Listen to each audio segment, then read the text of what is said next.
2 කොරින්ති 13:4 කියනවා මක් නිසාද උන්වහන්සේ දුර්වලකමින් කුරුසියේ ඇනගසනු ලැබූ නමුත් දෙවියන් වහන්සේගේ බලයෙන් ජීවත් වනසේක.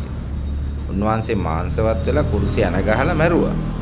නමුත් දෙවියන් වහන්සේ උන්වහන්සේව නැගිට්ටවලා ජීවත් කරලා තියෙනවා. ඒ වගේම මේ පදේ කියනවා එසේම අපිද උන්වහන්සේ තුලෙහි දුර්වලව සිටින. අපි ඉන්නේ ක්‍රිස්තුස් වහන්සේ තුලනේ. ඒක ක්‍රිස්තුස් වහන්සේ දුර්වලව ඇනගැවුවා නම් අපිත් උන්වහන්සේ තුලෙහි දුර්වලව සිටින නමුත් උන්වහන්සේ සමග දෙවියන් වහන්සේගේ බලයෙන් නුඹලා උදෙසා දැන් ජීවත් වෙනවා. අපි ඔක්කොමල එහෙමයි. දැන් ක්‍රිස්තුස් වහන්සේ තුල දුර්වලව ඉඳලා අපි ක්‍රිස්තුස් වහන්සේ ජීවත් වෙනවනේ. උන්වහන්සේ ජීවමානයිනේ. ඒ වගේ අපිත් ජීවත් වෙනවා අපගේ ආත්මේ ප්‍රාණේ ශරීරේ. ඒ වගේම සමග දෙවියන් වහන්සේ බලන නුඹලා උදෙසා ජීවත් වන්නේ. නුඹලා ඇදහිල්ලේ සිටිනවද කියලා බලන්න කියනවා. අනුග්‍රහයේ සුභාරංචි අහලා ඇදහිීමෙන් ඔබ සිටිනවද? ඒ ඇදහිල්ලේද සිටින්නේ අනුග්‍රහය තුලද කියලා බලන්න කියනවා.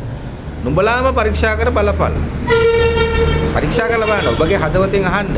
ඔබ දැනගෙන ඉන්නවද ජේසුස් ක්‍රිස්තුස් වහන්සේ ඔබ තුල ඉන්නවා කියලා? නුඹලාම සෝදිසි කර බලාපළ නොහොත් නුඹලා එපා කරන ලද තැනැත්තෝ නොඑක් නම් යේසුස් ක්‍රිස්තුස් වහන්සේ නුඹලා තුලෙහි වසන බව නුඹලා නොදනිවුද? අපි ඒක තේරුම් ගන්න දෙන්නේ. ඔබ ඇදහිීමට ආපු ගැලවීම ලැබු පළවෙනි දවසේම යේසුස් ක්‍රිස්තුස් වහන්සේ ඔබ තුල වාසය කරන්න එනවා. ගලාති 2:20 ක්‍රිස්තුස් වහන්සේ තවත් මා තුල වාසය කරනවා. ඔබ තුල වාසය කරනවා. ඔබ තුල. ඒකට මතක තියාගන්න ක්‍රිස්තු භක්තිය නොදන්න කරුණක් මේක. ක්‍රිස්තු භක්තිය හැසිරෙන්නේ ක්‍රිස්තුස් වහන්සේ තමා තුල වාසය කරන්නේ නැහැ වගේ. මේක ඊටාම විහිළුවක්.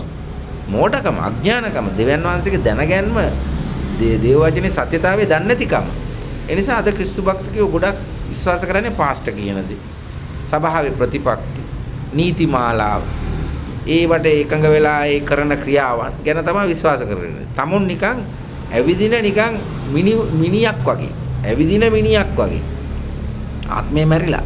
ඒ නිසා ක්‍රිස්තු භක්තිකයා තේරුම් ගන්න ඕන. තවත් මානව ක්‍රිස්තුස් වහන්සේ මා තුල වාසය කරනසේක. පාවලතුමා මේක ප්‍රශ්න කරලා අහනවා. උඹලා දැනගෙන නැද්ද ක්‍රිස්තුස් වහන්සේ උඹලා තුල මා තුල ඉන්නවා කියලා? අපි තුල වාසය කරනවා උන්වහන්සේ. අපි අදහන්නේ ඇස්කන් නහය තියෙන නමුත් ඇහෙන්නේ නැති, පේන්නේ නැති, ගඳ සුවඳ දැනෙන්නේ නැති කෙනෙක් නෙමෙයි. ජීවමාන යේසුස් වහන්සේ. මේ සත්‍ය ඔබ තේරුම් ගන්න. සත්‍යතාවයට පැමිණෙන්න ඔබ සියලු දෙනාට යේසු පීඩයි.